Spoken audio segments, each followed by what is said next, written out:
So let's start out by talking about voter research. There are, and I'm not going to ask, I'm just going to simply assert that there are three types of voter groups that I want to talk about briefly. And as I talked about on the first day of class, one of the things I'm always going to come back to over and over again is the importance of prioritizing. So today what we're going to talk about for a little while is the importance of prioritizing which voters you talk to.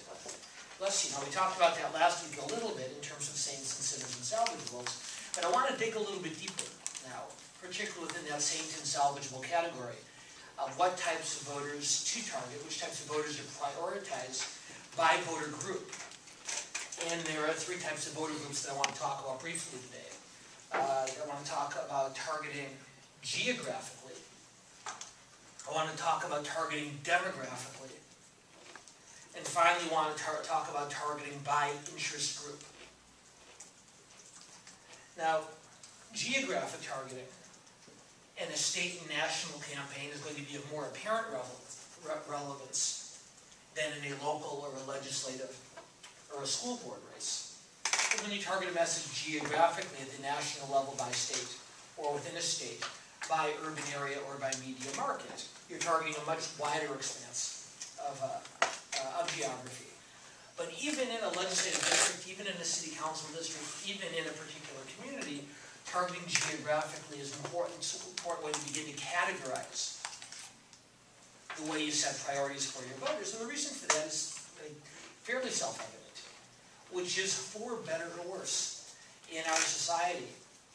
10 people of similar circumstances tend to group together by community.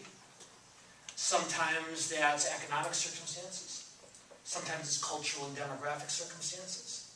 Sometimes it's professional or outside of work interests. But generally speaking, we live in the most mobile society in the history of the planet Earth.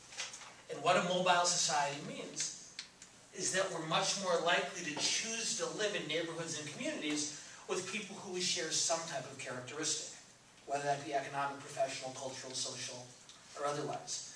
Now, there are exceptions to that, as there are in all the things we've talked about over the course of the session, but generally speaking, you can be confident, not absolutely confident, but generally confident, that when you target voters in a certain precinct or in a certain neighborhood, a certain community, not every voter in that community is going to have shared political or ideological grounding.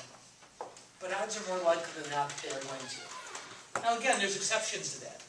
There are Democrats in southern Orange County. There are Republicans in West LA.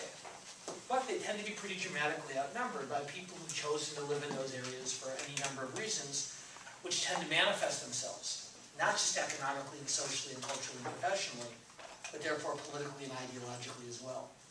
So in a little bit we're going to talk about targeting geographically. And that is realizing that while not every single voter in a particular neighborhood or community or precinct or block is going to share the same ideology as their neighbors, it's a pretty good bet that most of the people in that community are going to come from similar, if not identical, ideological grounding. And the way to think about that is simply, more broadly speaking, the concept of shared situations. When you can choose where you live with or near people who share some type of situation as you. Your grandparents, many of them, I'm guessing, were born and lived their lives within several miles their entire lives. When I go back to my home in suburban Milwaukee, Wisconsin, the overwhelming majority of the people who I went to grade school and high school with still live within 10 or 15 miles of where we grew up. Each generation becomes more mobile. Each generation, therefore, is more empowered to make these kind of choices. And therefore, each generation tends to make these, tends to end up grouped, if not intentionally by ideology, the ramifications of their mobility leads you in that direction. So we're going to come back and talk about that in a little bit. But in addition to geographic targeting, I also want to talk about demographic targeting. And once again, I'm not suggesting that every demographic category absolutely links to people having similar or identical ideologies. Not every senior citizen, not every 18 to 25-year-old, not every male or female voter, not every Caucasian or African American or Hispanic or Asian American automatically thinks the same things as the other people in their same demographic category. But the odds are more likely than not. And I don't say this to stereotype, and I don't say this in any type of pejorative as well, is that once you identify a community with similar demographic characteristics, the odds are more likely than not that they are going to share ideological and political characteristics as well. We can talk about that in more depth a little later today, particularly when we get into our conversation about current events in the ongoing 2012 election campaigns. And then finally, the most important category of voter group, at least for our conversation today, is targeting not geographically and not demographically, but by interest group. Targeting by interest group. Because as I've said over the last few minutes, odds are, if people live in close proximity geographically, if people share a certain range of demographic characteristics, odds are that they're more likely to agree on a particular issue or a political matter than disagree. But once somebody joins an interest group, the likelihood that they're going to agree with other members of that same group is, as I see some of you nodding, is much, much greater. So just for the purposes of the discussion, I'm going to offer you a definition of interest group that we can use. And this is stolen. This might be the only time in 5 weeks I actually delve into traditional academia rather than practical politics.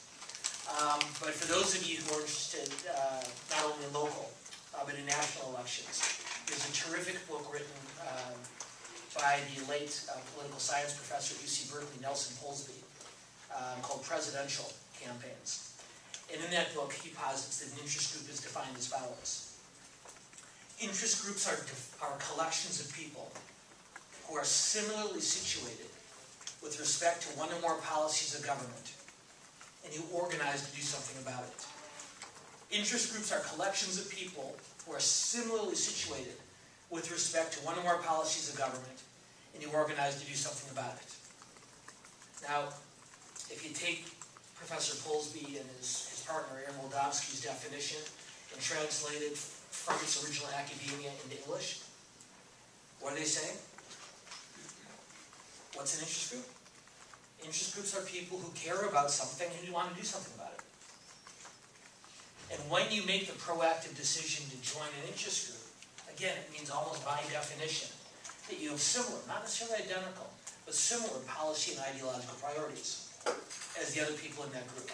And particularly for someone running for the office for the first time, and particularly running for a local or a legislative or a school board race, the ability to prioritize and to target voters by interest group is of critical importance. You may have heard the expression, you can't boil the ocean.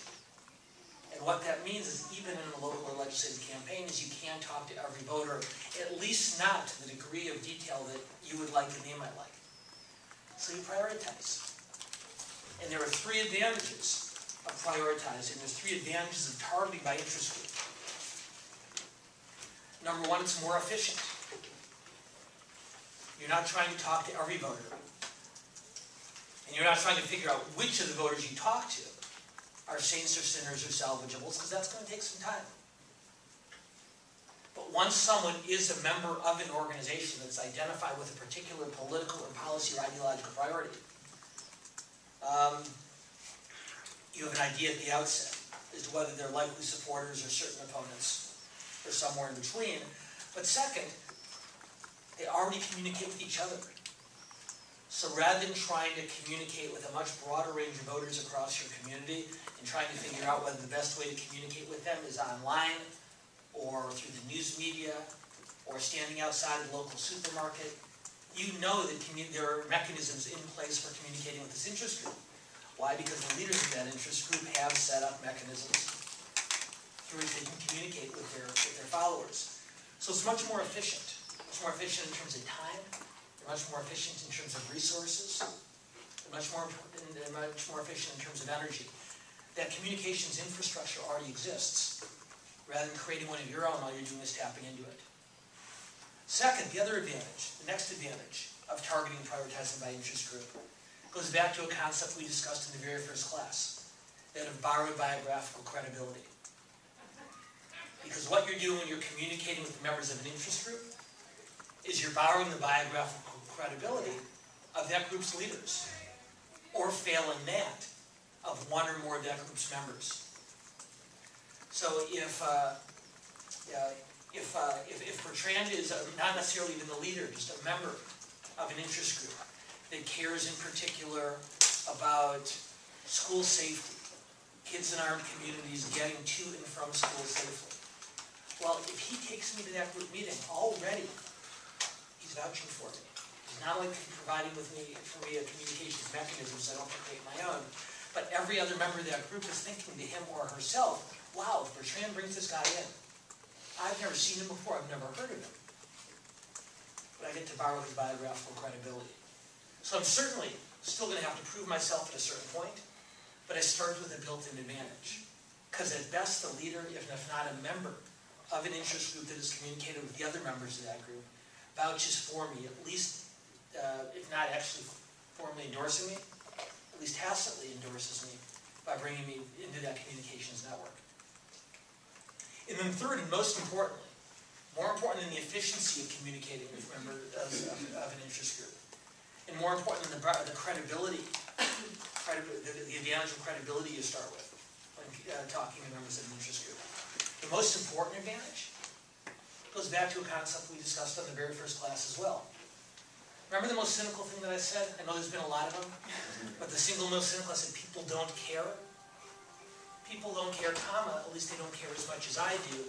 But who cares more than most people?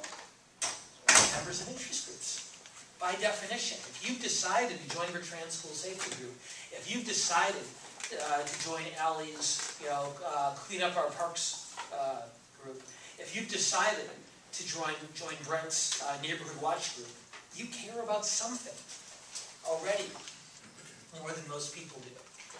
And so therefore, not only is there a communications mechanism that I can tap into to talk to you, not only is there borrowed credibility from a member or a leader of the group that I can use to my benefit, but it's going to take a lot less time, a lot less effort to get you to care about my priorities, about my campaign, than it's going to get the average member of the community to care.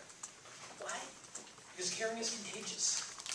Once somebody cares about something, they're much more likely to care about the next thing, and the next thing after that. The toughest thing in the world is to get anybody to do anything for the first time. The easiest thing in the world is to get that same person to do something for the second time. If I can get you to care about something, some policy goal, some issue, agenda matter, whatever it is, then it's much easier to get you to care about more. If you've already joined an interest group once I found you, you already do care, far more than the average member of the